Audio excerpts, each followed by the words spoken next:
왜 우리는 매 순간순간 불평과 원망이 먼저 나올까요? 왜 감사하려고 해도 감사가 나오지 않을까요? 왜 가슴이 답답하고 감사가 흐르지 않는 걸까요? 그리고 왜 하나님은 감사하라고 거듭 말씀하실까요? 여러분도 그런 경험이 있으실 겁니다. 자녀 때문에 밤새 걱정하다가 아침이 오면 다 저 자식 때문이라며 한숨부터 쉬는 그 순간, 경제적으로 힘들어서 감사는커녕 세상이 원망되는 그 순간, 건강이 안 좋아져서 내일이 두렵고 감사 같은 건 사치라고 느껴지는 그 순간, 누군가에게 상처를 입었거나 관계가 틀어져서 감사할 마음이 온데간데 없는 그 순간, 지금 이 순간에도 여러분 중 많은 분들이 감사하지 못하고 계실 겁니다. 감사해야 한다는 생각만으로 스트레스를 받으시는 분, 감사하려고 하면 할수록 억지스럽고 위선적으로 느껴지는 분, 감사하고 싶지만 현실이 너무 힘들어서 불가능하다고 느껴지는 분, 감사는 고급 감정이라고 생각하며 일단 살아남는 것부터 해야 한다고 생각하는 분, 감사의 기도를 드리려고 하면 목이 메인다고 말씀하시는 분. 그런데 여기 놀라운 사실이 있습니다. 여러분이 계속 감사하지 못하는 이유는 감사를 단순한 감정이라고 생각했기 때문입니다. 감사를 느낌이 아니라 기술로 본다면 어떻게 될까요? 기술이라는 것은 배울 수 있습니다. 기술은 연습을 통해 향상됩니다. 기술은 처음엔 어색하지만 반복하면 자연스러워집니다. 기술은 누구나 배울 수 있습니다. 세상은 감사를 감정이라고 말합니다. 기분이 좋을 때 감사하세요. 상황이 좋아지면 감사하게 됩니다. 긍정적인 마음을 먹으면 감사가 샘솟습니다. 마치 감사는 타고나는 것, 영감에 의존하는 것처럼 말합니다. 그래서 많은 사람들이 감사하지 못하고 죄책감을 느낍니다. 내가 감사할 수 없다는 것은 믿음이 부족하다는 뜻이 아닐까? 감사하지 못하는 내가 미흡한 사람이 아닐까? 이런 자책 속에서 더욱 감사하지 못하는 악순환에 빠지게 됩니다. 그런데 하나님은 정반대로 말씀하십니다. 모든 일에 감사하라. 데살로니가전서 5장 18절. 이것은 제안이 아닙니다. 명령입니다. 감사하고 싶으면 감사하세요가 아니라 모든 일에 감사하라는 것입니다. 여기서 핵심이 있습니다. 명령할 수 있다는 것은 무엇입니까? 그것은 감정이 아니라 선택이라는 뜻입니다. 기술입니다. 습관입니다. 잠깐 생각해 보세요. 당신이 운전을 배울 때 처음엔 어떠셨습니까? 핸들도 무거웠고 클러치도 어색했고 신호등도 헷갈렸습니다. 감정적으로 도저히 운전할 수 없다고 생각했을지도 모릅니다. 하지만 반복했습니다. 매일 운전했습니다. 그리고 지금은 어떻습니까? 생각도 하지 않고 운전합니다. 손가락이 알아서 움직입니다. 발이 알아서 반응합니다. 이것이 기술입니다. 감사도 정확히 같습니다. 감사는 배워야 할 기술입니다. 감사는 연습으로 습득할 수 있는 능력입니다. 감사는 처음엔 어색하고 어렵지만 반복하면 자동으로 작동하는 것입니다. 여러분, 생각해 보세요. 당신이 반복적으로 불평합니다. 아침에 일어나서부터 밤에 자기까지 불평합니다. 힘들어, 다 싫어, 언제 이게 끝나, 왜 나만 이러나? 몇십 년을 반복했습니다. 그래서 지금 당신은 불평의 전문가입니다. 노력도 안 하고 저절로 불평이 나옵니다. 입 밖으로 나옵니다. 그렇다면 반대로 감사를 반복한다면 어떻게 될까요? 처음 일주일은 어색합니다. 억지스럽습니다. 감사합니다, 고마워요 하면서 자신을 기만하는 것 같습니다. 그런데 2주일, 3주일, 한 달 반복하면 어떻게 될까요? 뭔가 변합니다. 처음엔 억지로 찾던 감사가 자연스럽게 눈에 들어옵니다. 아침에 일어나서도 일하다가도 누군가와 만나도 감사가 흘러나옵니다. 불평이 줄어듭니다. 아니, 불평이 사라집니다. 이것이 오늘 여러분과 나누고 싶은 놀라운 진리입니다. 감사는 기술입니다. 감사는 학습할 수 있습니다. 감사는 훈련할 수 있습니다. 감사는 누구나 습득할 수 있습니다. 심지어 더 놀라운 것은 이 감사의 기술을 익히면 당신의 인생이 완전히 달라진다는 것입니다. 당신의 영혼이 치유됩니다. 당신의 관계가 회복됩니다. 당신의 건강이 좋아집니다. 당신의 영적 깊이가 깊어집니다. 당신은 더 이상 상황에 좌우되지 않습니다. 지금 여러분의 마음속에는 감사하지 못하는 이유가 얼마나 많습니까? 자녀의 미래, 경제적 어려움, 건강 문제, 직장 문제, 관계 문제, 부모님 봉양, 노후 준비, 자녀 결혼, 손주까지.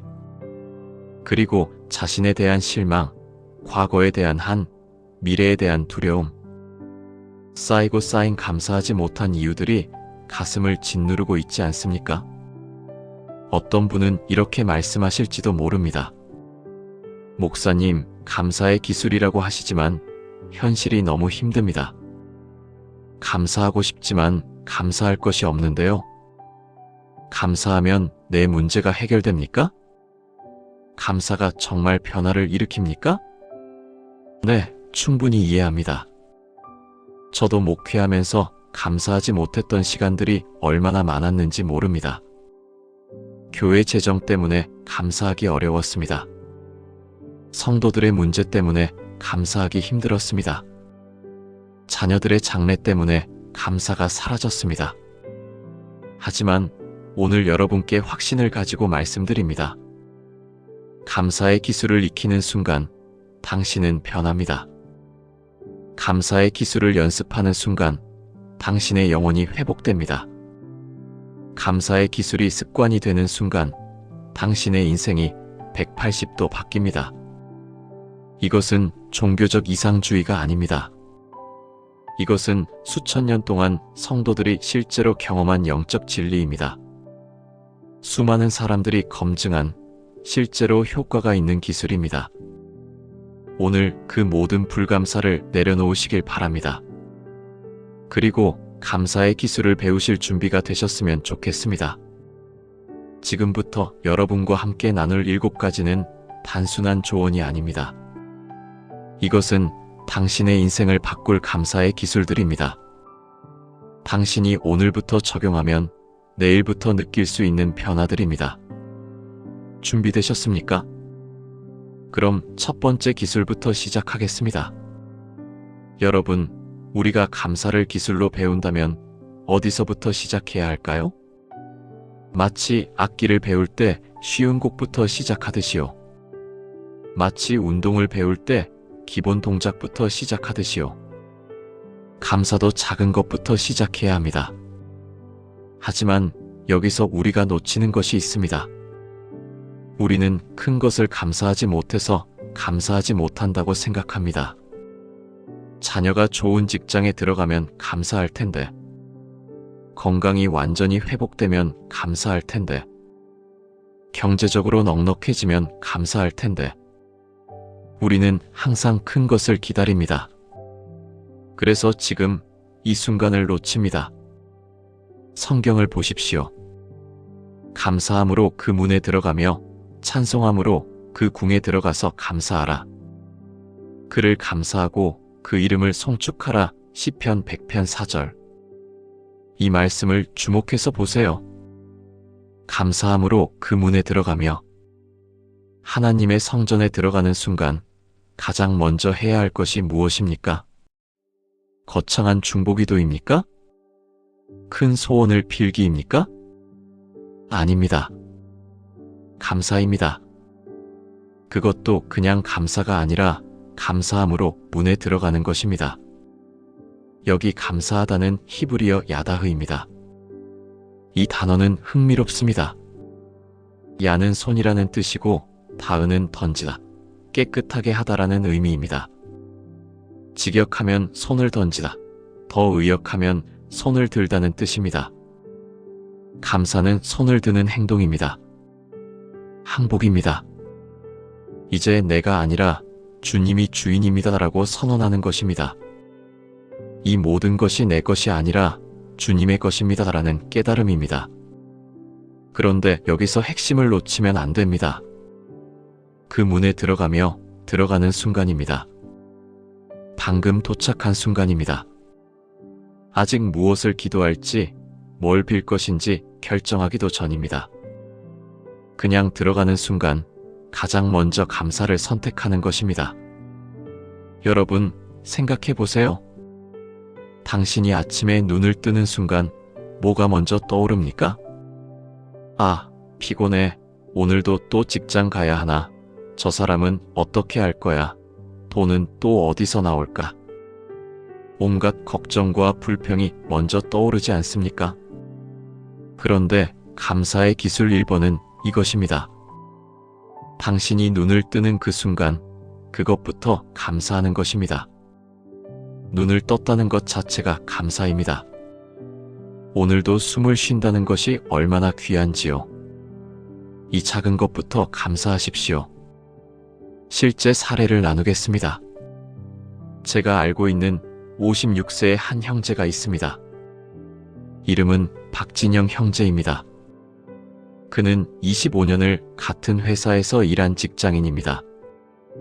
박진영 형제는 열심히 일했습니다. 정시 출근, 야근도 마다하지 않았고 주말 출근도 마다하지 않았습니다. 회사에서 신뢰받는 인물이었습니다. 그런데 56세가 되던 해 회사에서 구조조정을 단행했습니다. 박진영 형제는 정리해고 대상에 오르게 됩니다. 25년을 다한 회사였습니다. 아이들도 대학을 다니고 있었습니다. 퇴직금은 받지만 앞으로가 막연했습니다. 박진영 형제는 그날부터 밤잠을 설쳤습니다. 새벽 3시, 4시에 깨어났습니다. 천장을 바라봤습니다. 앞으로 어떻게 살지? 이 나이에 누가 나를 뽑아줄까? 가족을 부양할 수 있을까? 아침이 되면 더 심했습니다. 눈을 뜨면 바로 내일부터 일 없는 사람이구나라는 생각이 들었습니다. 가슴이 철렁했습니다. 숨이 막혔습니다. 자존심은 상했고 두려움은 가득했습니다. 박진영 형제는 우리 교회 목장 모임에 나왔습니다. 그날따라 저는 이런 말을 했습니다. 여러분, 아침에 눈을 뜨는 자체가 축복입니다. 당신이 숨을 쉰다는 것이 감사입니다. 비록 상황은 힘들지만 오늘을 살아낼 수 있는 생명이 있다는 것에 먼저 감사해 보세요. 박진영 형제는 그 말씀에 눈물이 났다고 했습니다. 목사님 말씀이 맞습니다. 저는 상황 때문에 모든 걸 놓고 있었네요. 그날부터 박진영 형제는 매일 아침을 다르게 시작했습니다. 눈을 뜨는 순간 먼저 손을 모아서 기도했습니다. 주님, 오늘도 이 눈을 열어주셨고 이 숨을 쉴 수 있게 해주셨으니 감사합니다. 비록 상황은 어렵지만 여전히 내게 생명이 있고 가족이 있으니 감사합니다. 주님이 함께 하신다면 나머지는 어떻게 될 것이라고 믿습니다. 처음 일주일은 어색했습니다. 억지스럽게 느껴졌습니다. 정말 이게 도움이 될까? 하는 생각이 들었습니다. 하지만 2주일, 3주일이 지나면서 뭔가 바뀌기 시작했습니다. 아침에 일어날 때 그 절망감이 덜해졌습니다. 눈을 뜨는 순간의 공포가 줄어들었습니다. 대신 오늘도 하나님이 함께 하신다는 감각이 생겼습니다. 한 달이 지났을 때 박진영 형제는 이력서를 작성하기 시작했습니다. 전에는 두려움만 있었는데 이제는 해볼 수 있을 것 같다는 생각이 생긴 것입니다. 구직 활동을 하는 와중에도 아침에 감사 기도는 계속했습니다. 면접에서 떨어지는 날도 있었습니다. 회사에서 거절의 연락을 받은 날도 있었습니다. 하지만 매일 아침 감사로 시작했기 때문에 완전히 무너지지 않았습니다. 6개월이 지났을 때 박진영 형제는 작은 회사로부터 제안을 받습니다. 큰 회사는 아니었습니다. 월급도 전과 같지 않았습니다. 하지만 시작이었습니다. 박진영 형제는 그 일자리를 받아들였습니다. 아니, 감사하며 받아들였습니다. 이 기회를 주신 주님께 감사합니다. 지금 박진영 형제는 어떻습니까? 여전히 전에 회사만큼 많은 월급을 받지는 못합니다. 하지만 그는 말합니다. 목사님, 저는 지금이 전보다 더 감사합니다. 왜냐하면 제가 얻은 것이 아니라 주님이 주신 것이라는 것을 알게 되었기 때문입니다. 박진영 형제가 바뀐 게 뭡니까? 상황이 완벽하게 해결된 건 아닙니다. 여전히 경제적으로 도전적입니다. 여전히 미래가 완전히 보장되지는 않습니다. 하지만 그의 눈에서 절망이 사라졌습니다. 그의 얼굴에서 두려움이 사라졌습니다. 그의 마음에 평안이 생겼습니다. 왜 그럴까요? 그는 아침에 눈을 뜨는 순간부터 감사를 선택했기 때문입니다. 작은 것부터 감사하는 기술을 익혔기 때문입니다. 여러분, 이것이 감사의 기술의 첫 번째입니다. 큰 것을 기다리지 마십시오. 지금 이 순간부터 시작하세요. 눈을 뜨면 감사하세요. 주님, 오늘도 생명 주셨으니 감사합니다. 발을 땅에 디디면 감사하세요. 주님, 또 다른 하루를 살아낼 수 있도록 하셨으니 감사합니다. 밥을 먹으면 감사하세요. 주님, 이 밥을 주셨으니 감사합니다. 아침 햇빛을 보면 감사하세요. 주님, 이 햇빛으로 또 다른 날을 밝혀주셨으니 감사합니다. 누군가와 만나면 감사하세요. 주님, 이 사람을 내 삶에 보내셨으니 감사합니다. 힘든 일이 생기면 감사하세요.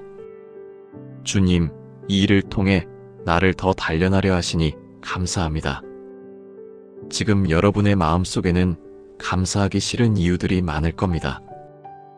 이런 상황에서 감사할 수 있겠어? 내가 받은 상처를 감사할 수 있을까? 이 고통을 감사하라니 그게 가능할까? 충분히 이해합니다. 하지만 기술은 이렇습니다. 당신은 모든 것에 감사할 필요는 없습니다. 모든 상황에 감사해야 하는 것이 아닙니다. 당신이 감사해야 할 것은 그 모든 상황 속에서도 당신을 살게 하는 생명입니다. 그 모든 고통 속에서도 당신을 버리지 않는 하나님입니다. 그 모든 어려움 속에서도 내일이 있다는 것입니다. 작은 것부터 감사하세요. 그러면 당신의 마음이 열립니다. 그러면 당신이 놓치고 있던 것들이 보입니다. 그러면 당신의 영혼이 치유되기 시작합니다. 지금 여러분도 오늘 아침 눈을 뜨셨습니다. 그것이 첫 번째 감사입니다. 오늘 하루를 살아낼 수 있는 생명이 있다는 것이 두 번째 감사입니다. 하나님이 여전히 당신 곁에 있다는 것이 세 번째 감사입니다. 준비되셨습니까? 이제 당신도 박진영 형제처럼 아침부터 감사의 기술을 연습할 수 있습니다. 내일 아침 눈을 뜰 때 가장 먼저 손을 모아서 말해보세요. 주님, 감사합니다. 그것으로 시작하세요. 그것이 당신의 인생을 바꾸는 기술의 시작입니다. 여러분, 감사는 혼자서 하는 것만이 아닙니다. 감사의 기술 두 번째는 상대를 감사함으로 보는 것입니다. 사람을 감사함으로 대하는 것입니다. 관계 속에서 감사를 선택하는 것입니다. 대부분의 사람들은 어떻게 합니까? 상대의 잘못을 봅니다. 상대가 나에게 준 상처를 봅니다. 상대가 해주지 않은 것들을 봅니다. 그래서 원망합니다. 그래서 불감사합니다. 그래서 관계가 손상됩니다. 성경은 이렇게 말씀합니다. 너희는 서로 사랑하기를 힘쓰고 몸의 지체로서 온유함을 유지하도록 힘쓰라. 에베소서 4장 2절, 3절. 주목해서 보세요. 힘쓰라입니다. 노력하라입니다. 이것은 자동적으로 일어나는 감정이 아니라 선택해야 하는 행동입니다. 그리고 여기 더 깊은 말씀이 있습니다. 모든 것을 감사함으로 받으라. 디모데전서 4장 4절. 이것은 물질에만 해당하는 말씀이 아닙니다. 사람도 포함합니다. 당신에게 주어진 그 사람을 감사함으로 받으라는 뜻입니다. 왜입니까? 왜 사람을 감사함으로 받아야 합니까? 그 이유는 간단합니다. 모든 사람은 하나님의 선물이기 때문입니다. 완벽하지 않은 선물이지만 여전히 선물입니다. 실제 사례를 나누겠습니다. 제가 알고 있는 62세의 한 자매가 있습니다. 이름은 이순의 자매입니다. 그녀는 2, 3년을 시어머니와 같은 집에서 살았습니다. 이순의 자매가 시집을 왔을 때 시어머니는 이미 70대였습니다. 전형적인 옛날식 시어머니였습니다. 며느리에 대한 기준도 높았고 잔소리도 많았고 허락하지 않는 것도 많았습니다. 밥은 이렇게 짓지 마, 저렇게 지어. 옷은 이렇게 입으면 안 돼. 아이들을 이렇게 키우면 안 돼. 하루가 멀다 하고 지적을 받았습니다. 처음에는 이순의 자매가 노력했습니다. 시어머니 말씀을 다 따라야겠다. 그렇게 시도했습니다. 하지만 시간이 지날수록 힘들었습니다. 자신의 방식으로 살 수 없었습니다. 자신의 의견이 무시당했습니다. 자신의 생각이 인정받지 못했습니다. 10년이 지나갈 즈음 이순의 자매의 마음에는 원망이 생겼습니다. 시어머니 때문에 내가 죽을 맛이구나. 왜 이렇게 까다로운 시어머니를 만났을까? 내가 뭘 잘못했다고? 심할 때는 남편에게 하소연했습니다. 당신 어머니 때문에 내가 이렇게 힘든데 당신은 뭐 하는 거야? 남편도 중간에서 힘들었습니다. 부인도 사랑하고 어머니도 사랑하는데 양쪽 모두 자신을 책망했기 때문입니다. 그렇게 갈등의 시간이 흘렀습니다. 13년을 함께 살면서 이순의 자매는 시어머니를 피하기 시작했습니다. 집에 있어도 따로 지냈습니다. 필요한 것들만 주고받았습니다. 인사조차 짧아졌습니다. 그런데 어느 날 전환점이 옵니다. 이순의 자매가 유방암 진단을 받은 것입니다. 초기였지만 여전히 충격이었습니다. 수술이 예정되었습니다. 이순의 자매는 겁났습니다. 무섭고 불안했습니다. 그날 시어머니가 이순의 자매의 방으로 들어왔습니다. 요즘은 서로 피하던 사이인데 시어머니가 먼저 들어온 것입니다. 시어머니는 이순의 자매의 손을 잡았습니다. 그리고 눈물을 흘렸습니다. 내가 얼마나 못된 시어머니였는지. 내가 죽기 전에 널 먼저 잃으면 어쩌나? 눈에 넣어도 안 아플 내 며느리를. 이순의 자매는 깜짝 놀랐습니다. 지금까지 시어머니가 자신을 그렇게 생각했다는 것을 몰랐습니다. 시어머니는 계속했습니다. 내가 잔소리가 많았던 건 널 사랑했기 때문이야. 내가 기준이 높았던 건 더 나은 여자가 되길 바랐기 때문이야. 내가 까다로웠던 건 넌 우리 집에서 가장 소중한 사람이었기 때문이야. 이순의 자매는 울었습니다. 23년을 함께 산 시어머니의 진심을 그때야 알게 된 것입니다. 수술을 앞두고 이순의 자매는 생각을 바꾸기로 결정했습니다. 시어머니가 나를 미워해서 잔소리를 한 게 아니구나. 시어머니가 나를 괴롭히려고 한 게 아니구나. 시어머니는 날 사랑했구나. 그렇게 마음의 렌즈가 바뀌었습니다. 불감사의 렌즈에서 감사의 렌즈로요. 수술 전날 이순의 자매는 시어머니에게 말했습니다. 어머니, 지금까지 감사하지 못해서 죄송합니다. 어머니의 모든 잔소리, 모든 지적, 모든 것이 다 저를 사랑하는 마음이었구나를 이제 알겠습니다. 감사합니다, 어머니. 시어머니는 이순의 자매를 안았습니다. 그들은 함께 울었습니다. 수술은 성공적이었습니다. 이순의 자매는 회복했습니다. 더 놀라운 것은 그 이유입니다. 이순의 자매와 시어머니의 관계가 완전히 달라졌습니다. 이순의 자매는 이제 시어머니의 말씀을 귀 기울여 듣습니다. 시어머니의 잔소리도 지적도 사랑으로 들립니다. 시어머니가 옆에 있는 것 자체가 감사합니다. 시어머니도 달라졌습니다. 이순의 자매의 진심을 받으니 자신도 부드러워졌습니다. 더 이상 지적하지 않습니다. 대신 응원합니다. 대신 사랑을 표현합니다. 현재 이순의 자매와 시어머니는 어떻습니까? 네. 예상과는 다르게 더 돈독해졌습니다. 이순의 자매는 지금 시어머니를 자신의 어머니처럼 사랑합니다. 시어머니도 이순의 자매를 자신의 딸처럼 돌봅니다. 최근에 이순의 자매가 말했습니다. 목사님, 저는 이제 알아요. 상대를 감사함으로 보는 것이 얼마나 강력한지. 감사의 렌즈로 보니 시어머니가 완전히 다르게 보여요. 그리고 시어머니도 나를 다르게 대하게 되었어요. 여러분, 이것이 감사의 기술 2번입니다. 상대를 감사함으로 보기입니다. 당신의 남편을 다시 보세요. 혹은 당신의 아내를 다시 보세요. 당신의 부모를 다시 보세요. 당신의 자녀를 다시 보세요. 당신의 직장 동료를 다시 보세요. 그들이 완벽하지는 않습니다. 그들도 실수합니다.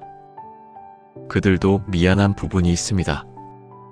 하지만 그들이 당신에게 준 것들을 생각해 보세요. 당신을 사랑하려고 애쓴 그 노력, 당신을 걱정하는 그 마음을요. 당신을 포기하지 않은 그 인내를요. 상대를 감사함으로 볼 때 그 관계는 변합니다. 지금 여러분 중 누군가는 누군가와 관계가 끊어져 있을지도 모릅니다. 누군가와 대화가 단절되어 있을지도 모릅니다. 누군가에 대한 원망이 마음 한구석에 박혀 있을지도 모릅니다. 그 사람이 완벽하지 않다는 것은 맞습니다. 그 사람이 당신을 상처 준 것도 맞습니다. 당신의 원망이 정당한 부분도 있을 것입니다. 하지만 묻고 싶습니다. 그 원망으로 당신은 얻은 게 뭡니까? 더 큰 고통입니까? 더 깊은 외로움입니까? 그렇다면 렌즈를 바꿔보세요. 감사의 렌즈로요. 그 사람이 나에게 준 좋은 것들은 뭘까? 그 사람이 나를 사랑하려고 애쓴 부분은 뭘까? 그 사람이 나를 위해 포기한 것들은 뭘까? 그렇게 렌즈를 바꾸는 순간 당신의 마음이 열립니다. 그러면 관계가 회복되기 시작합니다. 그러면 대화가 시작됩니다. 그러면 사랑이 흐릅니다. 이것이 감사의 기술입니다. 감사는 기술이고 선택이고 습관입니다. 감사의 렌즈로 상대를 보는 습관을 들이세요. 그러면 당신의 인생에서 가장 중요한 관계들이 회복됩니다. 그러면 당신의 영혼이 치유됩니다. 그러면 당신은 혼자가 아니라는 것을 알게 됩니다. 오늘부터 시작해보세요. 당신의 남편을 감사함으로 보세요. 당신의 아내를 감사함으로 보세요. 당신의 부모를 감사함으로 보세요. 당신의 자녀를 감사함으로 보세요. 적어도 하루에 한 번은 그 사람이 당신을 사랑하려고 애쓴 부분을 생각해 보세요. 그 사람이 당신을 위해 한 작은 행동들을 떠올려 보세요. 그 사람이 당신을 버리지 않은 것 자체를 감사해 보세요. 그렇게 하다 보면 당신이 바뀝니다. 당신의 표정이 부드러워집니다. 당신의 목소리 톤이 따뜻해집니다. 당신의 눈이 다시 상대를 바라봅니다. 그러면 상대도 바뀝니다. 상대가 당신의 변화를 느낍니다. 상대도 당신을 감사함으로 보기 시작합니다. 관계가 회복됩니다. 이것이 감사의 기술의 두 번째 비결입니다. 상대를 감사함으로 보기입니다. 지금 여러분 중에 누군가와 관계가 복잡하신 분이 계십니까? 그렇다면 오늘 밤에 한 가지를 시작해 보세요. 그 사람의 좋은 점을 떠올려 보세요. 그 사람이 당신을 위해 해준 것을 생각해 보세요. 그 사람이 당신을 버리지 않은 것에 감사해 보세요. 그리고 내일 그 사람을 만날 때 달라진 당신으로 만나보세요. 따뜻한 눈으로요. 감사한 마음으로요. 준비되셨습니까? 그럼 세 번째 감사의 기술로 나아가겠습니다. 여러분, 감사의 기술 세 번째는 가장 어렵습니다. 실패와 고통 속에서 감사를 발견하는 것입니다. 상처 속에서 배움을 찾는 것입니다. 절망 속에서 의미를 발견하는 것입니다. 대부분의 사람들은 이것을 거부합니다. 어떻게 내 고통을 감사할 수 있습니까? 이 실패를 감사하라니 말도 안 됩니다. 내가 잃은 것들을 감사한다고요? 그 마음 충분히 이해합니다. 하지만 성경은 명확합니다. 모든 일에 감사하라. 데살로니가전서 5장 18절. 여기 모든 일에는 무엇이 포함됩니까? 좋은 일만입니까? 아닙니다. 어려운 일도 포함합니다. 실패도 포함합니다. 고통도 포함합니다. 눈물도 포함합니다. 왜일까요? 왜 고통을 감사해야 할까요? 성경은 또 이렇게 말씀합니다. 고난도 주의 종에게 유익이 되리니 내가 많이 괴로움을 당해야 하겠도다. 시편 119편 71절. 직역하면 고난이 나에게 좋다입니다. 괴로움이 유익이다입니다. 이것은 고난을 거부하라는 게 아니라 고난 속에 숨겨진 하나님의 선물을 발견하라는 뜻입니다. 히브리어 토브는 좋다는 뜻인데 단순히 기분이 좋다는 것이 아니라 완전함, 성장, 깊어짐을 의미합니다. 고난은 당신을 완전하게 만듭니다. 고난은 당신을 성장시킵니다. 고난은 당신을 깊게 만듭니다. 하지만 그 순간에는 그것이 보이지 않습니다. 그 순간에는 오직 고통만 있습니다. 그 순간에는 감사가 불가능합니다. 그 순간에는 원망만 있습니다. 감사의 기술 세 번은 이것입니다. 시간이 흘렀을 때 과거의 고통을 감사로 재해석하는 것입니다. 과거의 실패가 얼마나 귀한 배움이었는지 깨닫는 것입니다. 실제 사례를 나누겠습니다.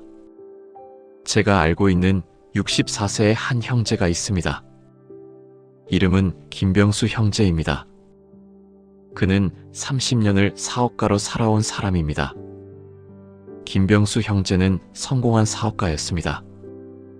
50대 초반까지 사업은 잘 나갔습니다. 자녀들도 좋은 학교를 다녔습니다. 아내도 자신을 자랑스러워했습니다. 주위 사람들도 그를 존경했습니다. 그런데 50세가 되던 해 예상 밖의 시장 변화가 일어났습니다. 국제 무역이 급변했습니다. 경기가 침체했습니다. 그의 사업도 급격히 기울어지기 시작했습니다. 처음에는 그것이 일시적이라고 생각했습니다.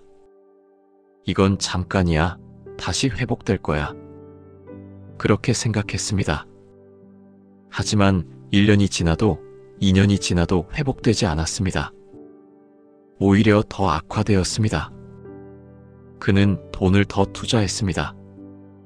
담보도 더 잡혔습니다. 신용도 떨어졌습니다.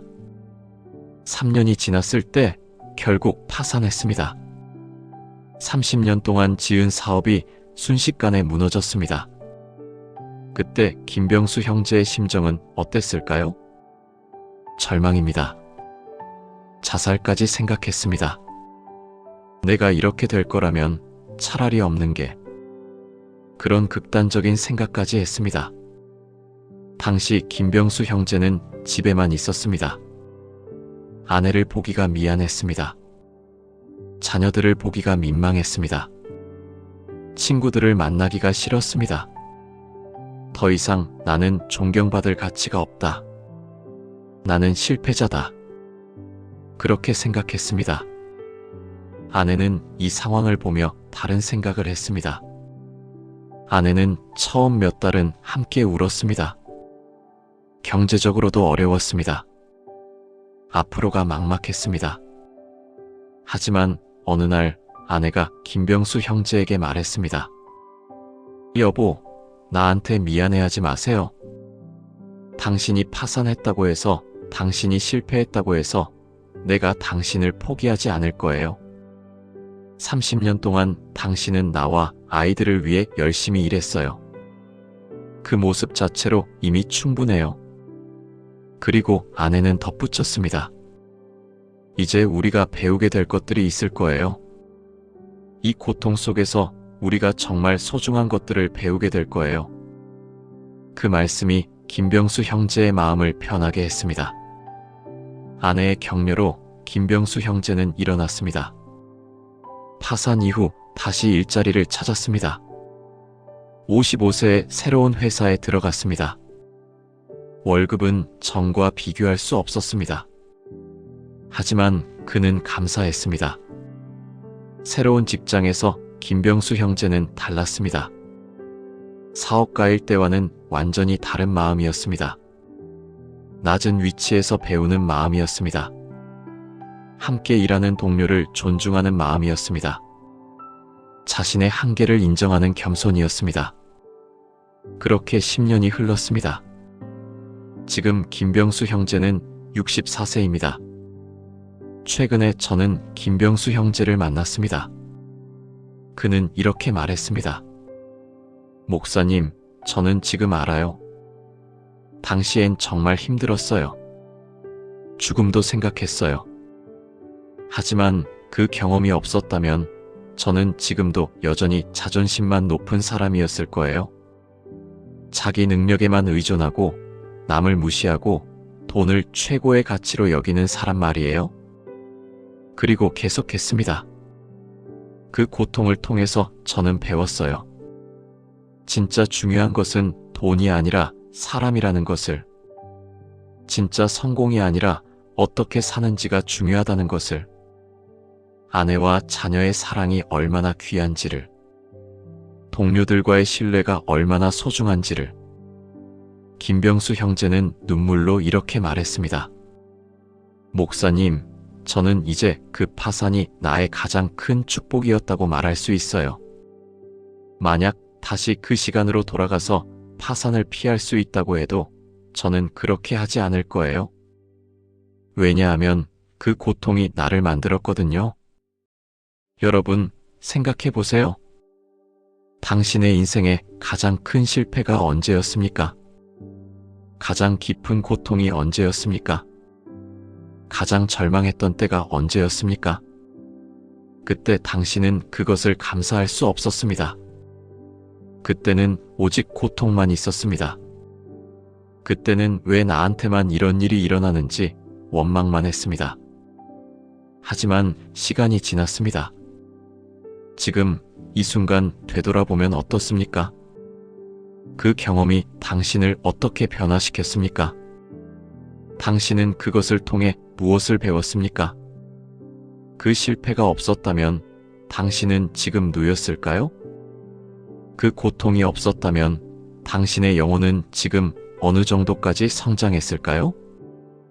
이것이 감사의 기술 3번입니다. 시간의 거리를 두고 과거를 감사로 해석하는 것입니다. 그때는 감사할 수 없었지만 지금은 감사한다. 그런 깨달음에 도달하는 것입니다. 당신의 과거를 다시 보세요. 아픈 기억들을 다시 보세요. 실패의 순간들을 다시 보세요.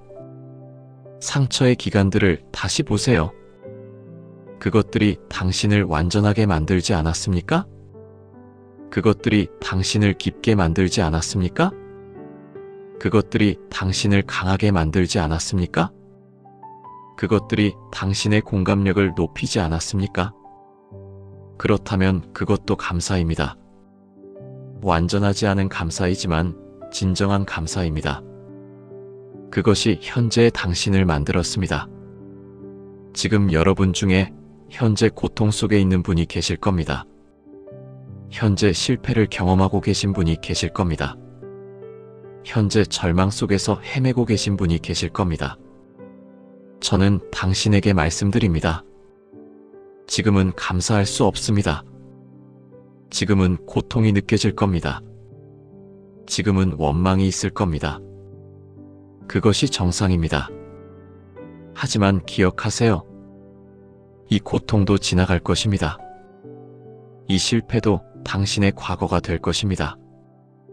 이 절망도 어느 날 의미로 해석될 날이 올 것입니다. 그날을 위해 오늘은 적어도 이렇게 기도해 보세요. 주님, 지금은 이해하지 못합니다. 지금은 감사할 수 없습니다. 하지만 주님이 이 모든 것을 선하게 사용해 주실 것을 믿습니다. 언젠가 이것도 나의 감사가 되게 해주세요. 이렇게 기도하는 순간 당신은 변합니다. 절망의 노예가 아니라 희망의 자녀가 됩니다. 고통의 피해자가 아니라 배움의 학생이 됩니다.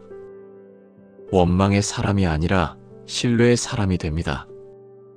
이것이 감사의 기술 3번입니다. 시간의 관점에서 고통을 감사로 해석하는 것입니다.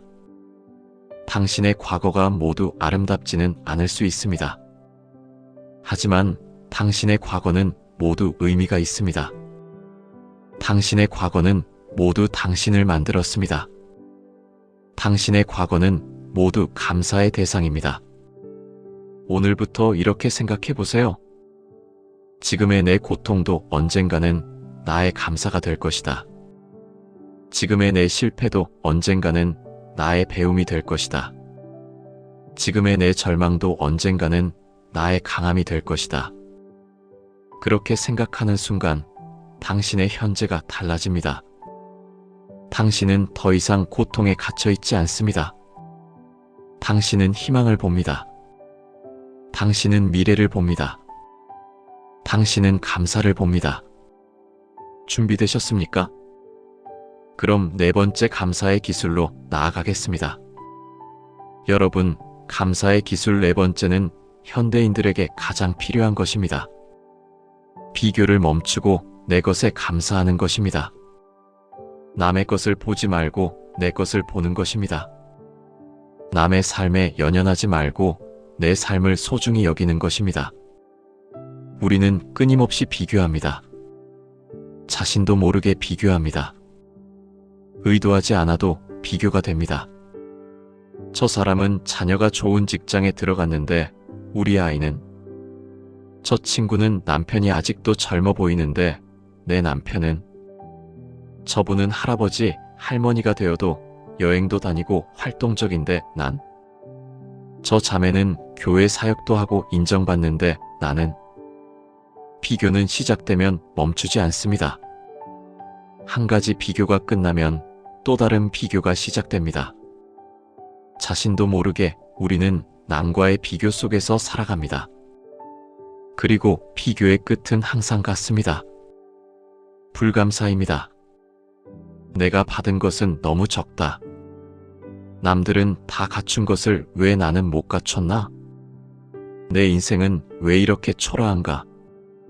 성경은 명확히 말씀합니다. 각 사람이 자기 일을 살펴볼지니 그러면 자랑할 것이 자기에게만 있고 남에게는 잊지 아니할 것이라. 갈라디아서 6장 4절. 직역하면 자기 자신의 일에 신경을 쓰라는 것입니다. 남과 비교하지 말고 자신에게 주어진 것에 집중하라는 뜻입니다. 그리고 또 말씀합니다. 그러므로 자기를 생각하기를 마땅한 것보다 높게 생각하지 말고 오직 하나님이 각 사람에게 나눠주신 믿음의 분량대로 생각하기를 지혜 있게 하라. 로마서 12장 3절. 하나님이 나눠주신 분량, 이것이 핵심입니다. 당신에게 주어진 것은 당신을 위해 특별히 만들어진 것입니다. 당신의 삶에 맞게 배분된 것입니다. 남의 분량이 아니라 당신의 분량입니다. 히브리어 메테드는 측량하다, 정해진 분량이라는 뜻입니다. 하나님이 이미 당신의 분량을 정하셨다는 의미입니다. 당신이 감당할 수 있는 기쁨을, 당신이 필요한 축복을, 당신이 배워야 할 것들을 이미 정하셨다는 뜻입니다. 그렇다면 비교는 무엇입니까? 비교는 하나님의 계획을 부인하는 것입니다. 하나님, 제 분량이 잘못됐어요. 하나님, 왜 저건 저 사람이 갖고 저건 못 갖게 하셨어요? 이렇게 하나님의 뜻을 의심하는 것입니다. 실제 사례를 나누겠습니다. 제가 알고 있는 58세의 한 자매가 있습니다. 이름은 이순신 자매입니다. 그녀는 중산층 가정의 아내이자 어머니입니다. 이순신 자매의 인생은 무난했습니다. 남편은 공무원이었습니다. 월급은 적지 않았습니다. 자녀들도 무사히 대학을 졸업했습니다. 하지만 이순신 자매는 항상 뭔가 부족하다고 느꼈습니다. 교회에 다니면서 다른 자매들을 보게 되었습니다. 저 자매의 남편은 기업가래, 우리 남편은. 저 자매는 자녀가 의사, 변호사인데 우리 아이들은. 저 자매는 한국에만 살지 말고 캐나다, 호주 이렇게 여행 다니고 있는데 우린 집 앞 공원만. 저 자매는 골프도 치고 문화생활도 하는데 난 뭘 해야 하지? 비교는 멈추지 않았습니다. 나이가 들수록 더 심해졌습니다. 50대가 되면서 이순신 자매는 친구들을 만나기가 싫어졌습니다. 왜냐하면 친구들을 만나면 또 비교하게 되기 때문입니다. 저 친구는 정년이 이제 1년 남았는데 우리 남편은 아직 3년. 저 친구는 벌써 할머니가 되었는데 우린 아직 손주가. 저 친구는 이제 은퇴 후 여행 계획을 짜고 있는데. 이순신 자매의 마음은 점점 무거워졌습니다. 감사가 없었습니다. 자신의 삶이 너무 초라해 보였습니다. 내 인생은 왜 이렇게 평범하고 초라한가? 그런데 전환점이 왔습니다. 이순신 자매가 교회 봉사를 하게 된 것입니다. 그것도 요양원 봉사였습니다. 처음 그 요양원을 방문했을 때 이순신 자매의 마음은 아팠습니다. 이 60대, 70대, 80대의 어른들이 요양원에 계셨습니다. 혼자 계신 분도 있었습니다. 자식들이 찾지 않는 분도 있었습니다. 이순신 자매는 한 분을 특별히 돌보게 되었습니다. 73세의 이름 모를 할머니였습니다. 이 할머니는 남편이 돌아가셨고 자식들이 해외에 사는 분이었습니다. 세상에 혼자 계신 분이었습니다. 매달 용돈만 받을 뿐 누가 찾아오지 않으셨습니다. 이순신 자매가 할머니를 방문할 때마다 할머니는 울었습니다. 당신이 와줘서 고맙습니다. 한 달에 당신이 와주는 이 2시간이 내 일주일의 중심입니다. 한 번은 이순신 자매가 할머니에게 물었습니다. 할머니, 혹시 필요하신 게 있으세요? 할머니는 대답했습니다. 필요한 게 뭘까? 아, 누군가가 나를 필요로 했으면 좋겠어. 이제 세상에 나를 필요로 하는 사람이 없거든. 그 말이 이순신 자매의 마음을 찔렀습니다. 내가 남편이 있고 자녀들이 있고 친구들이 있고 할 일이 있다는 것이, 이것이 얼마나 귀한 것인가. 그때부터 이순신 자매의 눈이 바뀌었습니다. 비교의 눈이 아니라 감사의 눈으로요. 공무원 남편이 초라해 보였던 게 아니라 남편이 함께 옆에 있다는 것이 얼마나 감사한지 알게 되었습니다. 일반적인 직업의 자녀들이 부족해 보였던 게 아니라 건강하게 살아있고 자신을 부모라고 부른다는 것이 얼마나 감사한지 알게 되었습니다. 공원 산책이 초라한 게 아니라 함께 손을 잡고 산책할 사람이 있다는 것이 얼마나 감사한지 알게 되었습니다. 지금 이순신 자매는 어떻습니까? 여전히 비교의 마음이 생길 때가 있습니다. 여전히 저 사람은 저런데 하는 생각이 들 때가 있습니다. 하지만 그 순간 그 할머니의 얼굴이 떠오릅니다. 그 할머니의 말씀이 귀에 들립니다. 누군가가 나를 필요로 했으면, 그러면 이순신 자매는 다시 돌아옵니다. 자신의 것에 집중합니다. 자신의 남편을 봅니다. 자신의 자녀들을 봅니다. 자신의 삶을 봅니다. 아, 내가 얼마나 풍요로운가. 아, 내가 얼마나 감사해야 하는가. 그 깨달음이 매일 새로워집니다. 여러분, 생각해 보세요. 당신이 비교를 멈추면 무엇이 보입니까? 당신에게 있는 것들이 보입니다. 당신 옆에 있는 사람들이 보입니다. 당신이 할 수 있는 것들이 보입니다. 당신이 감사할 수 있는 것들이 보입니다. 비교는 당신을 약하게 만듭니다. 비교는 당신을 불만족하게 만듭니다. 비교는 당신을 외롭게 만듭니다. 그런데 감사는 당신을 강하게 만듭니다. 감사는 당신을 만족하게 만듭니다. 감사는 당신을 풍요롭게 만듭니다. 지금 여러분의 마음속에는 비교의 목록이 있을 겁니다. 저 사람은 저렇고 나는 이래. 저건 저렇게 되고 우린 이렇게 됐고. 그 목록을 지워버리세요. 비교의 렌즈를 벗어버리세요. 그리고 다시 보세요. 당신의 남편을 봅시다. 혹은 당신의 아내를 봅시다. 당신의 부모를 봅시다. 당신의 자녀를 봅시다. 당신의 직업을 봅시다.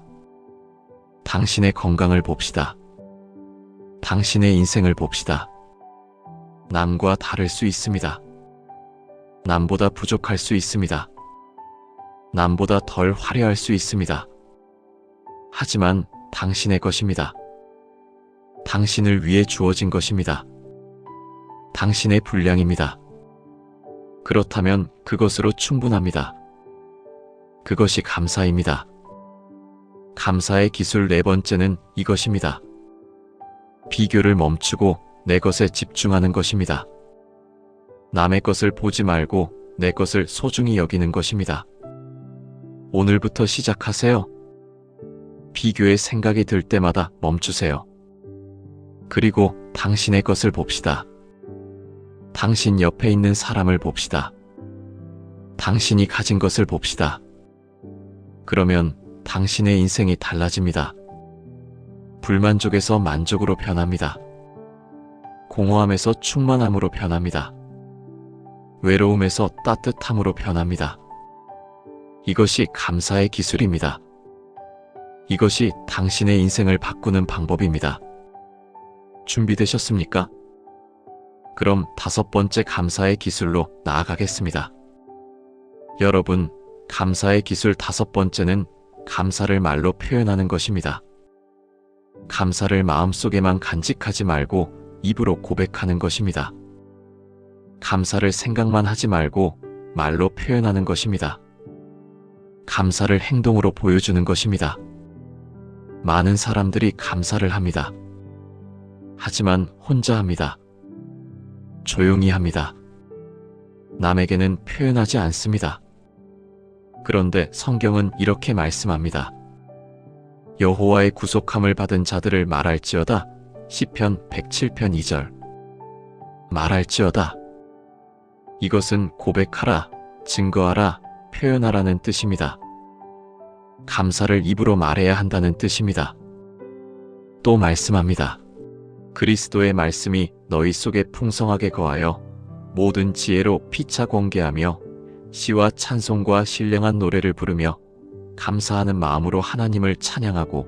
골로새서 3장 16절. 여기 핵심이 있습니다. 감사하는 마음으로 찬양합니다. 그것도 피차, 즉 서로에게 표현합니다. 감사는 혼자 끝나는 것이 아닙니다. 감사는 표현되어야 완성됩니다. 감사는 상대에게 닿을 때 진정한 감사가 됩니다. 그런데 왜 우리는 감사를 표현하지 못할까요? 많은 이유가 있습니다. 첫째, 쑥스럽습니다. 고맙습니다라는 말이 너무 어색합니다. 특히 오랫동안 감사를 표현하지 않은 관계에서는 더욱 그렇습니다. 둘째, 부족합니다. 당신이 한 작은 일을 감사하다니 그게 무슨 감사냐는 자책이 생깁니다. 내가 이 정도 밖에 못했는데.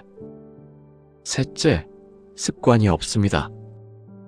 우리는 지적하는 습관은 있지만 감사하는 습관은 없습니다. 부족한 것을 말하는 습관은 있지만 잘한 것을 칭찬하는 습관은 없습니다. 실제 사례를 나누겠습니다. 제가 알고 있는 67세의 한 형제가 있습니다. 이름은 박영준 형제입니다. 그는 부인과 42년을 함께 살아왔습니다. 박영준 형제는 전형적인 한국 남자였습니다. 조용했습니다. 감정 표현을 잘 못했습니다. 사랑한다는 말도 거의 한 적이 없었습니다. 고맙다는 말도 드물었습니다. 하지만 그는 부인을 사랑했습니다. 일하고 돌아와서 밥을 먹고 쉬고 또 일을 갔습니다. 42년을 그렇게 살았습니다. 부인은 그 침묵을 받아들였습니다. 이 사람은 이렇게 표현하지 않는 사람이다. 그렇게 생각했습니다. 하지만 늙으면서 부인의 마음에 뭔가 생겼습니다. 평생 남편이 내게 감사의 말 한 번 정도는 해주면 좋겠다. 하지만 남편은 여전히 그렇게 하지 않았습니다. 그러다 박영준 형제가 건강검진에서 뭔가 이상이 있다는 소식을 받았습니다. 추가 검사가 필요했습니다. 그 순간 박영준 형제의 마음이 흔들렸습니다. 혹시 내게 남은 시간이 많지 않다면? 내가 부인에게 감사의 말 한 번도 제대로 해주지 못했는데. 그 밤 박영준 형제는 부인 옆에 누웠습니다. 그리고 작은 목소리로 말했습니다. 당신, 고마워. 아주 짧은 말이었습니다. 하지만 부인은 울었습니다. 40년을 기다렸던 말이었습니다. 검사 결과는 다행히 괜찮았습니다. 악성은 아니었고 조기 발견되어 치료를 시작했습니다. 하지만 그 경험이 박영준 형제를 바꿨습니다. 검사 후 그는 부인에게 말하기 시작했습니다. 당신이 지은 반찬 맛있어. 오늘 당신 덕분에 기분이 좋았어. 내가 아플 때 당신 간호 덕분에 빨리 나았어. 우리 아이들 잘 키워줘서 고마워. 아주 작은 말들이었습니다. 하지만 부인은 변했습니다. 얼굴에 주름살이 피어났습니다. 아니, 그게 주름살이 아니었습니다. 그것은 미소였습니다. 박영준 형제는 말했습니다. 내가 아는 부인과 다른 부인처럼 보여. 부인은 대답했습니다. 내 남편이 처음으로 나를 봐주는 것 같아서야. 시간이 지나면서 박영준 형제는 더 많이 표현했습니다. 감사뿐만 아니라 사랑도 표현했습니다. 존경하는 마음도 표현했습니다. 부인은 점점 더 밝아졌습니다. 아이들이 방문했을 때 부인은 아이들에게 자랑스럽게 말했습니다. 너희 아버지가 이제 나를 생각해 주셔. 아이들도 변했습니다. 자신들의 아버지가 어머니에게 감사를 표현하는 모습을 보면서 그들도 감사를 표현하기 시작했습니다. 지금 박영준 형제는 어떻습니까? 건강도 회복되었습니다. 그리고 그는 말합니다. 목사님, 저는 알았어요. 감사를 말하지 않으면 그것은 감사가 아니라는 것을. 내 감사가 상대방까지 닿지 않으면 그것은 완성된 감사가 아니라는 것을. 그리고 한 사람의 감사의 말이 어떻게 한 가정 전체를 바꾸는지. 여러분, 생각해 보세요. 당신의 옆에 있는 사람들이 있습니다. 남편, 아내, 부모, 자녀, 친구. 당신이 그들에게 감사를 표현한 게 언제입니까? 당신이 고마워라고 말한 게 언제입니까? 당신이 감사의 말을 전한 게 언제입니까? 많은 분들이 대답할 것입니다. 목사님, 저는 제대로 표현해 본 적이 없어요. 이것이 감사의 기술 5번째의 시작입니다. 감사를 표현하는 것입니다. 말로 표현하는 것입니다. 행동으로 보여주는 것입니다. 그런데 여기서 중요한 것이 있습니다. 감사의 말이 너무 거창할 필요는 없습니다. 박영준 형제처럼 짧아도 됩니다. 고마워. 이 한마디로도 충분합니다. 다만 진심이어야 합니다. 상대의 눈을 봐야 합니다. 상대의 이름을 부르면서 말해야 합니다. 당신 고마워. 사랑해. 당신 덕분에 행복해. 이런 말들입니다. 오늘부터 시작하세요. 당신의 옆에 있는 사람에게 말해보세요. 처음에는 어색할 겁니다. 목이 메일 수도 있습니다. 눈물이 날 수도 있습니다. 하지만 말하세요. 당신 고마워. 한 번만이라도 말해보세요. 그러면 당신도 변합니다. 당신의 목소리에 따뜻함이 생깁니다. 당신의 얼굴에 미소가 생깁니다. 당신의 눈에 사랑이 생깁니다. 그리고 상대도 변합니다. 상대가 당신의 감사를 받을 때 상대의 영혼이 치유됩니다. 상대가 당신의 말을 들을 때 상대의 마음이 부드러워집니다. 상대가 당신의 사랑을 느낄 때 상대는 당신을 다시 봅니다. 이것이 감사의 기술 5번째입니다. 감사를 말로 표현하기입니다. 그리고 더 나아가 감사를 기도로 표현하세요. 하나님 앞에서 당신의 감사를 고백하세요. 주님, 이 남편, 이 아내를 주셔서 감사합니다. 주님, 이 자녀들을 주셔서 감사합니다. 주님, 이 일자리를 주셔서 감사합니다. 주님, 이 건강을 주셔서 감사합니다. 주님, 지금 이 순간을 주셔서 감사합니다. 기도 속에서 감사를 고백하면 당신의 영혼이 깊어집니다. 기도 속에서 감사를 표현하면 당신은 더 겸손해집니다. 기도 속에서 감사를 드리면 당신은 더 감사하게 됩니다. 지금 여러분 중에 말하기엔 너무 늦지 않았을까? 하는 생각을 할 분이 계실 겁니다. 이미 몇십 년을 침묵했는데 지금 말하면 어색하지 않을까? 박영준 형제도 그렇게 생각했습니다. 40년을 침묵했습니다. 하지만 말했습니다. 그리고 모든 것이 변했습니다. 늦지 않습니다. 지금이 시작입니다. 오늘 저녁 당신의 남편, 아내를 보세요. 당신의 자녀를 보세요. 당신의 부모를 보세요. 그리고 말해보세요. 고마워. 감사해. 사랑해. 그 말이 가져올 변화를 경험해보세요. 준비되셨습니까? 그럼 마지막 감사의 기술로 나아가겠습니다. 여러분, 마지막 감사의 기술은 가장 영적이고 가장 강력합니다. 감사로 남을 축복하고 감사의 영을 세대에 전하는 것입니다. 당신의 감사가 당신을 넘어 다른 사람의 삶을 바꾸도록 하는 것입니다. 당신의 감사가 다음 세대를 영향을 미치도록 하는 것입니다. 많은 사람들은 감사를 개인의 영역으로만 생각합니다. 내 감사, 내 마음. 하지만 성경은 다릅니다. 한 사람이 감사하면 많은 사람이 유익을 입을지니라. 로마서 15장 31절. 이 말씀을 보세요. 한 사람의 감사가 많은 사람에게 영향을 미친다는 것입니다. 한 사람의 감사하는 태도가 공동체 전체를 바꾼다는 것입니다. 또 이렇게도 말씀합니다. 부모의 축복은 자녀의 기초가 되고 부모의 감사는 자녀의 영혼을 양육한다. 잠언 22장 6절. 비록 성경에 정확히 이렇게 쓰여 있지는 않지만 자녀들이 부모의 삶을 보며 배운다는 것은 명확합니다.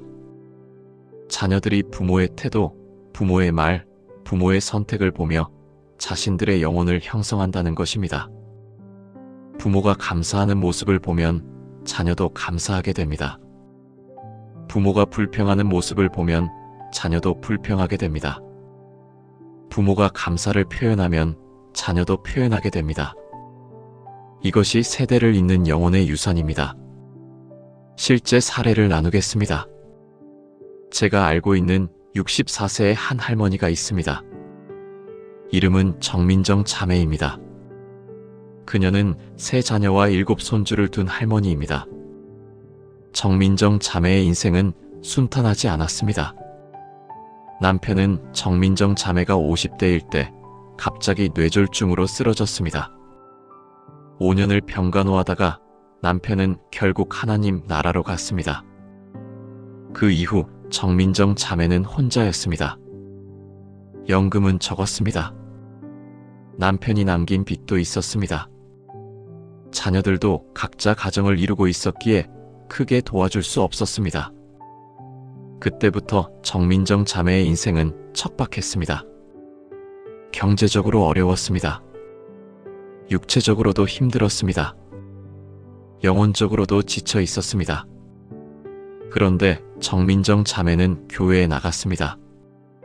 매주 주일, 수요일, 토요일 열심히 나갔습니다. 그리고 기도했습니다. 감사했습니다. 주님, 지금 고맙습니다. 이 몸을 살려주셔서 감사합니다. 자녀들이 건강하게 살아가게 해주셔서 감사합니다. 손주들을 볼 수 있게 해주셔서 감사합니다. 그것이 정민정 자매의 일상이었습니다. 고통 속에서도 감사했습니다. 어려움 속에서도 감사했습니다. 외로움 속에서도 감사했습니다. 세월이 흐르면서 어떤 변화가 일어났습니다. 정민정 자매의 자녀들이 자기 어머니를 보며 깨달은 것이 있습니다. 엄마는 어떻게 이렇게 힘들면서도 감사할 수 있지? 엄마는 어떻게 항상 웃을 수 있지? 맏딸은 이렇게 말했습니다. 엄마의 믿음이 내 신앙의 기초예요. 엄마의 감사하는 모습이 내가 삶의 어려움 속에서도 포기하지 않게 해줘요. 둘째 아들은 자신의 아내에게 말했습니다. 우리 엄마처럼 감사하는 아내가 되면 좋겠어. 엄마는 남편 없이도 경제적으로 어려워도 항상 감사해. 그 감사가 우리 가정의 축복이 됐어. 막내딸도 고백했습니다. 제가 우울증을 이겨낸 것도 엄마 덕분이에요. 엄마를 보면서 감사하면 이겨낼 수 있겠다는 것을 배웠어요. 그리고 손주들은요? 정민정 자매의 손주들은 할머니를 방문할 때마다 이렇게 말합니다. 할머니, 왜 항상 감사합니다라고 말해? 할머니, 왜 힘든데도 웃으셔? 그리고 한 손주는 대학 입시 자기소개서에 이렇게 썼습니다. 저는 할머니에게서 인생의 가장 중요한 것을 배웠습니다. 그것은 어떤 상황에서도 감사하는 마음입니다.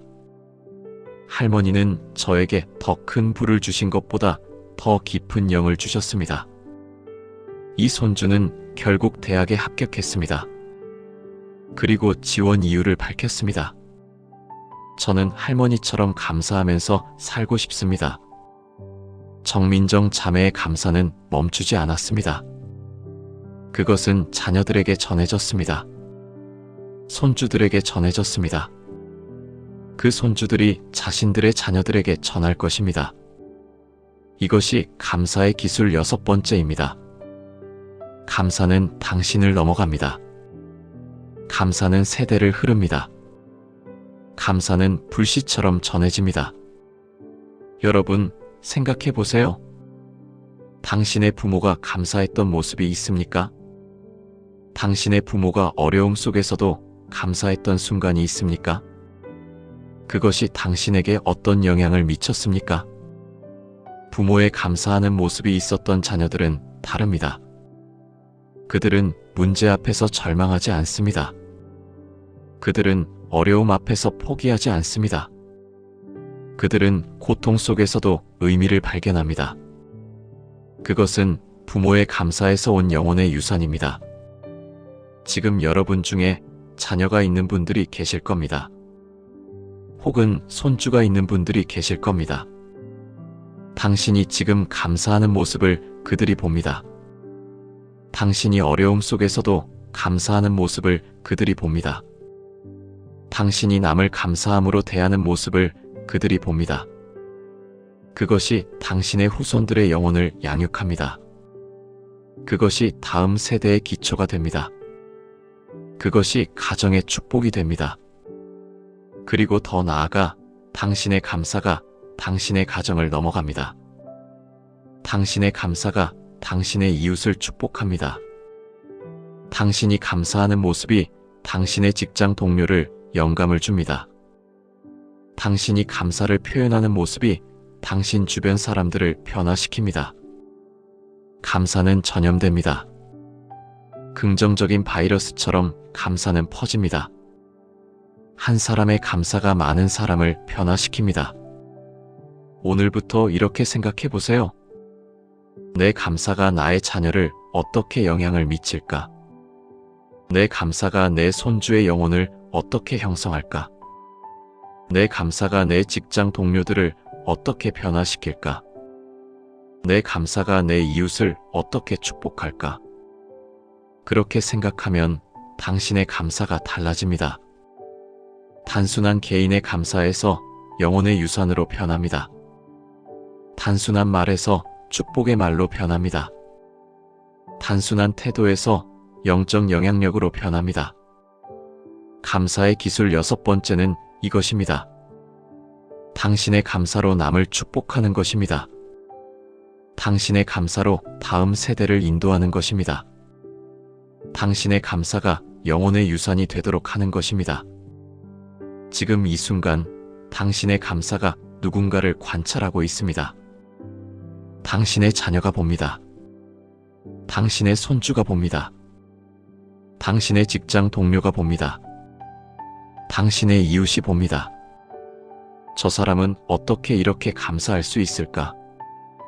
저 사람은 어떻게 어려움 속에서도 웃을 수 있을까? 저 사람의 그 감사가 뭘까? 그들이 당신을 보며 묻습니다. 그리고 당신의 대답은 당신의 삶입니다. 당신의 감사입니다. 당신의 태도입니다. 이제 당신은 알게 될 것입니다. 감사는 개인의 행복을 넘어 공동체의 축복이 된다는 것을요. 감사는 현재를 넘어 미래의 세대를 영향을 미친다는 것을요. 감사는 나의 문제를 해결하는 것을 넘어 남의 영혼을 살리는 것이라는 것을요. 여러분, 준비되셨습니까?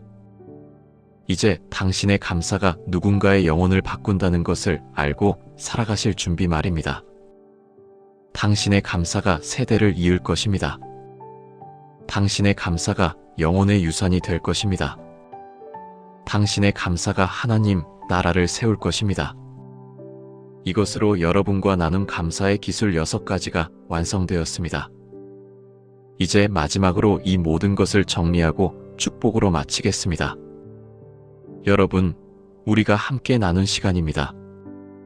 감사의 기술 6가지를 함께 살펴봤습니다. 첫 번째, 감사는 감정이 아니라 기술입니다. 기술은 배울 수 있습니다. 연습할 수 있습니다. 누구나 익힐 수 있습니다. 두 번째, 작은 것부터 감사하는 것입니다. 눈을 뜨는 것, 숨을 쉬는 것, 밥을 먹는 것. 큰 것을 기다리지 말고 지금 여기서 작은 것에 감사하세요. 그러면 당신의 마음이 열립니다. 세 번째, 상대를 감사함으로 보는 것입니다. 남편, 아내, 부모, 자녀, 직장 동료. 그들의 불완전함에 연연하지 말고 그들이 당신을 사랑하려고 애쓴 부분을 봅시다. 그러면 관계가 회복됩니다. 네 번째, 실패와 고통을 감사로 해석하는 것입니다. 현재는 감사할 수 없어도 언젠가는 그것이 나를 만드는 배움이 됩니다. 그 시간에 거리를 두고 과거를 감사로 재해석하세요. 그러면 당신의 영혼이 깊어집니다. 다섯 번째, 비교를 멈추고 내 것에 감사하는 것입니다. 남의 것을 보지 마세요. 당신의 분량에 집중하세요. 당신의 남편, 당신의 자녀, 당신의 인생. 그것으로 충분합니다. 감사합시다. 여섯 번째, 감사를 말로 표현하는 것입니다. 감사는 마음에만 있으면 불완전합니다. 입으로 고백하세요. 고마워, 감사해, 사랑해. 짧은 말도 충분합니다. 그 말이 상대의 영혼을 치유합니다. 그리고 마지막, 감사로 남을 축복하고 세대를 잇는 것입니다. 당신의 감사가 당신의 자녀를 영향을 미칩니다. 당신의 감사가 당신의 손주의 영혼을 형성합니다. 당신의 감사가 세대를 통해 흘러갑니다. 그것이 영혼의 유산입니다. 여러분, 지금 이 순간입니다. 당신은 더 이상 변명할 수 없습니다. 감사하지 못하는 게 아니라 감사하지 않을 뿐이라는 것을 알았으니까요. 당신은 더 이상 미룰 수 없습니다. 나중에 상황이 좋아지면 감사하겠다는 생각을 할 이유가 없습니다. 지금 여기서 감사할 것들이 얼마나 많은지 알았으니까요. 당신은 더 이상 비교할 필요가 없습니다. 저 사람도 저렇고 난 이렇고 하는 생각을 할 필요가 없습니다. 당신의 분량이 이미 하나님이 정하셨음을 알았으니까요. 당신은 더 이상 침묵할 수 없습니다. 당신의 감사가 누군가를 변화시킬 수 있다는 것을 알았으니까요. 당신의 표현이 세대를 잇는다는 것을 알았으니까요. 이제는 행동할 차례입니다. 오늘부터 시작하세요. 아침에 눈을 뜰 때, 주님 감사합니다. 누군가를 만날 때, 당신 고마워. 어려움이 찾아올 때, 주님, 이것도 언젠가는 감사가 될 것을 믿습니다. 비교의 마음이 들 때, 내 분량에 감사하자. 당신의 자녀를 볼 때, 내 감사가 저 아이의 영혼을 어떻게 형성할까? 이렇게 반복하세요. 일주일 반복하세요. 한 달 반복하세요. 그럼 당신은 변합니다. 감사가 습관이 됩니다. 감사가 자동이 됩니다. 감사가 당신의 영혼이 됩니다. 하나님 아버지여, 오늘 이 시간 당신의 말씀을 들으며 함께 묵상한 모든 분들을 축복해 주세요. 주님, 우리가 감사하지 못했던 시간들을 용서해 주세요. 우리가 비교하며 불감사했던 마음들을 용서해 주세요. 우리가 당신의 분량을 의심했던 순간들을 용서해 주세요. 주님, 오늘부터 우리가 감사의 기술을 배워가게 해주세요. 작은 것부터 감사하는 마음을 주세요. 상대를 감사함으로 보는 눈을 열어주세요. 고통 속에서도 의미를 발견하는 영예로움을 주세요. 내 분량에 만족하는 평안을 주세요. 감사를 표현하는 용기를 주세요. 세대를 축복하는 영향력을 주세요. 주님, 우리의 감사가 당신께 영광이 되게 해주세요. 우리의 감사가 우리 가족을 축복하게 해주세요. 우리의 감사가 우리 이웃을 변화시키게 해주세요. 우리의 감사가 다음 세대의 영혼을 세우게 해주세요. 주님, 지금 이 시간도 감사합니다. 당신이 우리에게 감사를 배우도록 초대해 주셨음을 감사합니다. 당신이 우리의 인생을 감사로 채우려고 하심을 감사합니다. 당신이 우리 한 명 한 명을 이렇게도 사랑하심을 감사합니다. 주님, 이제 우리가 앞으로 나아갑니다. 감사의 기술을 삶에 적용하며 나아갑니다. 작은 감사부터 시작하여 큰 축복을 경험하겠습니다. 매일 아침 감사로 시작하여 저녁까지 감사로 마치겠습니다. 당신 앞에서 감사하며 이웃 앞에서 감사를 표현하겠습니다. 내 감사가 내 자녀와 손주의 영혼을 세우게 하겠습니다. 주님, 모든 분의 삶에 진정한 감사가 넘치게 해주세요. 모든 분의 가정에 감사의 평안이 있게 해주세요. 모든 분의 영혼이 감사로 치유되게 해주세요. 모든 분이 감사의 기술로 자신의 인생을 변화시키게 해주세요. 우리는 당신의 이름으로 이 기도를 올립니다. 예수 그리스도의 이름으로 기도합니다. 아멘. 여러분, 이 영상을 보신 분들이 모두 감사의 축복을 누리길 바랍니다. 구독 버튼을 눌러주세요. 매주 감사의 말씀이 당신을 깨울 것입니다. 좋아요를 눌러주세요. 당신의 감사가 다른 분들에게 전해질 것입니다. 댓글로 당신의 감사 이야기를 나눠주세요. 그것이 누군가의 영혼을 살릴 것입니다. 이 영상을 당신의 가족, 당신의 친구들과 공유해주세요. 감사의 기술이 세대를 이을 것입니다. 당신의 감사가 세상을 바꾸고 당신의 감사가 하나님, 나라를 세울 것입니다. 감사합니다.